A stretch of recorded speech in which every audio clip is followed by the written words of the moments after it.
Bonjour à tous et bienvenue dans cette seconde vidéo de formation Rallye-Rec pour la prise de notes en rallye. Dans cette vidéo, nous aborderons la première partie de comment noter un virage. Premièrement, que doivent contenir les notes? Pour répondre à la question comment prendre des notes, il faut connaître la règle d'or de la prise de notes. Premièrement, durant la spéciale, le pilote ressent les capacités de la voiture. Ensuite, les notes lui donnent la géométrie de la route et quelques informations de pilotage. Donc, avec le ressenti de la voiture, plus les notes qui décrivent géométriquement la route, le pilote ressentira à quelle vitesse passer chaque virage. L'erreur souvent effectuée est que durant les reconnaissances, le pilote note à quelle vitesse il faut passer chaque virage durant la course, ou bien le rapport de boîte de vitesse engagé. Mais la vitesse de passage dépend de la voiture et il est impossible de prévoir à l'avance comment elle sera. Par exemple, je ne sais pas si j'aurai les bons pneus, si j'aurai les bons réglages, si la route sera sèche, si je serai en slick ou inverse, etc., etc. Et donc, les notes doivent faire une description géométrique de la route et surtout pas d'une éventuelle vitesse de passage en course. 2. Le rayon de courbure du virage. Tout d'abord, il faut faire la différence entre l'angle de volant, dont nous parlerons plus tard, et l'angle du virage. L'angle de virage est une mauvaise habitude de rallyman car elle est totalement inutile. Ici, le virage 1 et le virage 2 ont bien le même angle de virage, mais le virage 1 passe beaucoup plus vite que le virage 2. Pour comprendre comment noter un virage, il faut comprendre ce qu'est le rayon de courbure d'un virage.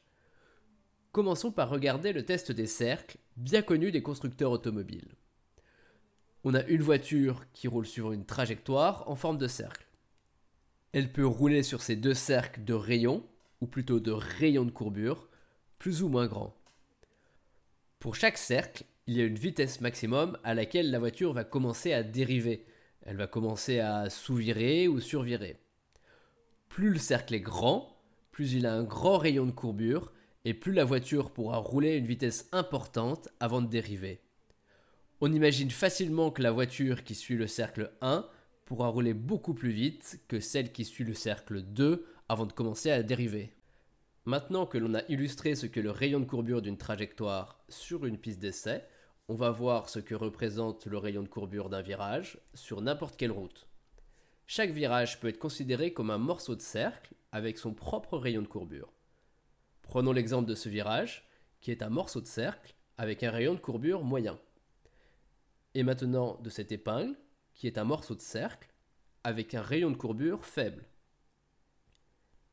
Lorsque l'on superpose ces deux virages, on voit facilement l'écart de rayon de courbure. Pour résumer, on a vu ce qu'était le rayon de courbure d'un virage et on sait que plus le rayon de courbure du virage est faible et plus la vitesse du véhicule dans ce virage sera faible.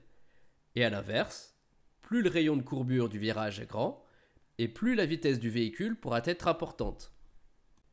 Vous l'aurez compris, l'information clé pour un virage est son rayon de courbure. La question est donc comment mesurer le rayon de courbure du virage? Pour cela, on va se servir du volant.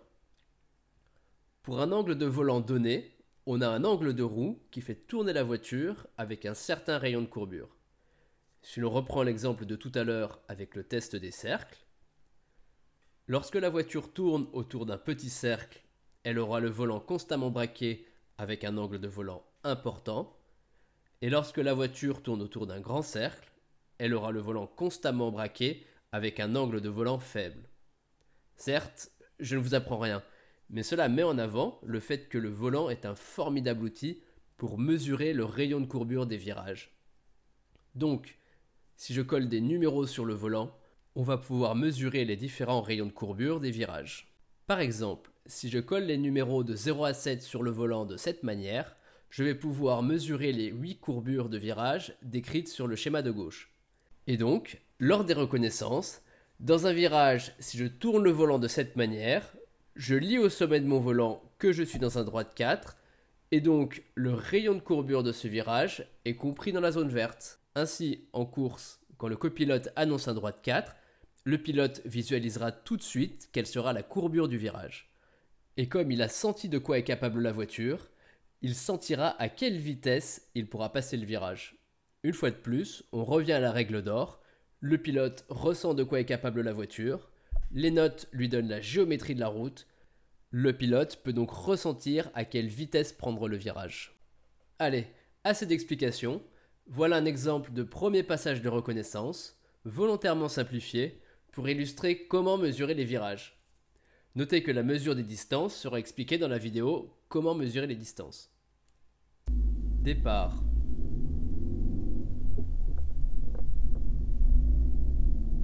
30 mètres, droite. 3 plus, dans, gauche.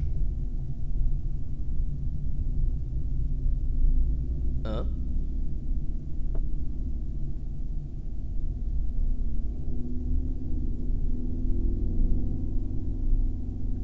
45 mètres, gauche 5 plus, dans, droite 3 plus.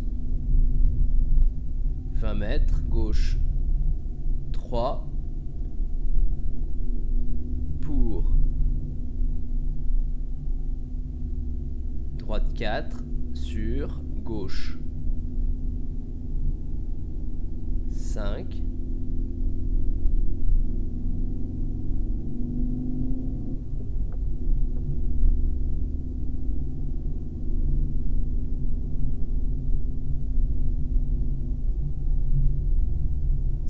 mètres gauche 4 plus sur droite 3 dans gauche 2 plus. 20 mètres droite 2 plus pour droite 3 dans gauche 3 plus. Voilà pour cette seconde vidéo du tutoriel de formation Rally Rec. Sachez que la création de cette formation m'a pris énormément de temps, alors si elle vous a plu, merci de la partager et de vous abonner à la chaîne Rally Rec.